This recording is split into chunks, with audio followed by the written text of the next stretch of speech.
Good evening and welcome back to Fox 23 News at 9. I'm Zach Seminar sitting in for Nicole Menner, who has a night off. Southern Miss announced today that senior QB Quandre Griggs has been reinstated to the football team and he's in good standing. Griggs, who was suspended in August, rejoins a quarterback room that already has Jack Abraham, Marcelo Rodriguez, and Tate Watley, who have all seen the field this season. Abraham started strong but hasn't protected the football at times, opening the door for the others. Griggs was solid last year for Southern Miss. He completed 56% of his passes for more than 1,800 yards. He also fired 16 touchdowns against just 2 interceptions. Southern Miss volleyball team gave the 15th ranked team in the country all they wanted and then some in a 5-set battle that went right down to the wire today before the Golden Eagles fell to Purdue 3-2. Kylie Grandy was spectacular, totaling 26 kills, while Sarah Bell led the way with 49 assists for USM, who dropped to 6-5 on the season. They face South Alabama and Alabama as they continue their brutal 12-game road trip. After 2 full weeks of the college football season, less than half the country remains undefeated, just 53 teams. And on Saturday night, a pair of those undefeateds will clash at Davis-Wade Stadium when Louisiana Lafayette comes to town as the Ragin' Cajuns will look to use some window dressing to give their opponents some different things to think about. And they are fresh off of an early bye week, which will only make things more challenging on the Bulldogs. I'm expecting a great game from them. Offensively, they're another spread team, major in 11 personnel.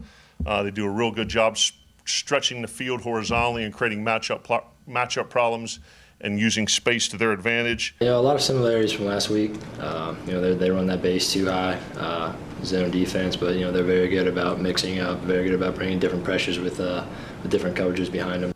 4 stars returning on the O-line, a very experienced offensive unit, and to be able to put up 49 points against anyone at this level was very impressive. And certainly with the extra time to prepare, we feel we're going to have to really defend the whole field against these guys.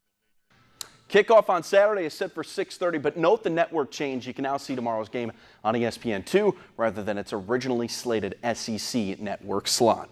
The New Orleans Saints will be in search of their first win of the season this weekend when they host the Cleveland Browns, squad that hasn't won a game since 2016. Now Cleveland scored a tie with the Steelers in Week 1 and finally have a solid quarterback with Tyrod Taylor in the fold, something they haven't had in what seems like forever. He's a good quarterback. He's done well in this league. That's why he's, been in the league so long, and why he's been a starter quarterback for so many teams. And he led his team to the playoffs last year. He's a smart quarterback. He knows where to go with football. He's very athletic. It's going to be a challenge. Saints and Browns hit the field Sunday at noon. The Monster Energy NASCAR Cup Series is out west this weekend as the first round of the playoffs gets underway Sunday. Kyle Busch, Kevin Harvick, Martin Truex Jr. dominated the series this season, winning 17 of the 26 races between them. Those 3 have also finished in the top 5 at least 15 times each this year and have combined to lead 42% of all laps. Will the playoffs be any different? Well, we'll find out Sunday when the green flag drops at the South Point 400 in Las Vegas at 2 p.m. And about Sunday's South Point 400 at Las Vegas, check out this special paint scheme the 37 car of Chris Buescher unveiled today. The car will sport a resume of Burdick, Kansas's Brian Starr. Starr won a contest through Beer Maker Natural Light and will have his resume painted and on display on the side of Buescher's car. It will include his work history, photo, email address, and phone number. Not a bad bet for Mr. Starr to get a job. It wouldn't be too big of a surprise to see that 37 car up front. His average finish of 21st at the track is the 8th best out of the 23 tracks on the circuit. And if he can't get a job, maybe a girl will dial up his phone number for him. It could happen. Yeah. He's trying to have a job like you. He's trying to be a sportscaster? That's the way it looked. Okay. That's the way it looked. Okay, well, good luck to him. Yeah.